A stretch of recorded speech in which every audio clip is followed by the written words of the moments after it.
दोस्तों स्वागत है आप सभी का एक बार फिर से आपके इस अपनी YouTube चैनल रज़ा इंटीरियर में। और दोस्तों आज की इस वीडियो में मैं आपको दिखाने वाला हूं एक बहुत ही ज़बरदस्त पीओपी सीलिंग डिज़ाइन। दोस्तों ये डिज़ाइन एक क्लॉथ शॉप का डिज़ाइन है, क्लॉथ शोरूम का जो है वो डिज़ाइन है। तो इस डिज़ाइन को आप देखिए, सीलिंग का डिज़ाइन है, बहुत ही ज़बरदस्त डिज़ाइन बनाया गया है। दोस्तों इस वीडियो को शुरू करने से पहले आप सभी से रिक्वेस्ट करना चाहता हूं, चैनल को आपने अभी तक सब्सक्राइब नहीं किया है तो नीचे आपको रेड कलर का सब्सक्राइब बटन दिख रहा होगा, चैनल को सब्सक्राइब कर लीजिए, साथ ही साथ बेल का आइकन दबा लीजिए आने वाली सभी लेटेस्ट वीडियो के नोटिफिकेशन के लिए।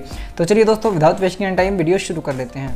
तो देखिए दोस्तों यहाँ पर आप देख सकते हैं ये जो डिज़ाइन तैयार किया गया है इसमें 3 कलर का यूज़ किया गया है। यहाँ पर आप देख सकते हैं पहले जो पीओपी की जैसे मेन सीलिंग होती है वाइट कलर की वैसे की गई, उसके ऊपर जो कलर किया गया वो मैं यहाँ पर मेन जो मकसद है दिखाने का तो वो केवल यही है कि आप पीओपी में भी अच्छे से अच्छा डिज़ाइन जो है वो बना सकते हैं। कहने का मतलब ये है कि जैसे वाइट सीलिंग ज़्यादातर लोग कराते हैं तो वाइट ना करा करके कुछ इस तरीके से डिज़ाइन या कलर आप दे सकते हैं। जैसा कि यहाँ पर आप देख सकते हैं जो बॉर्डर में है हमारा वो ब्लू कलर की यहाँ पर कलर किया गया है और बीच वाला एरिया जो आप देख रहे हैं ये ग्रीन कलर का आप देख सकते हैं।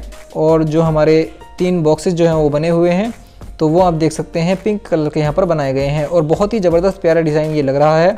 इस तरीके का अगर आप डिज़ाइन दोस्तों बनवाना चाहते हैं तो अपने पास में जब भी आप कोई पीओपी सीलिंग कराना चाहते हैं तो कुछ इस तरीके से डिज़ाइन में आप बनवा सकते हैं। लाइट वगैरह किस तरीके से लगाई गई है वो यहाँ पर आप देख सकते हैं। ये जो डिज़ाइन है दोस्तों ये एक क्लॉथ शोरूम में तैयार किया गया है। वीडियो अगर पसंद आई है तो दोस्तों वीडियो को लाइक करें, शेयर करें अपने दोस्तों के साथ में और इसी तरीके के नए कंटेंट देखने के लिए हमारे चैनल को सब्सक्राइब जरूर करें। इसी तरीके की रोज़ नई वीडियोस आपको मिलती रहेंगी।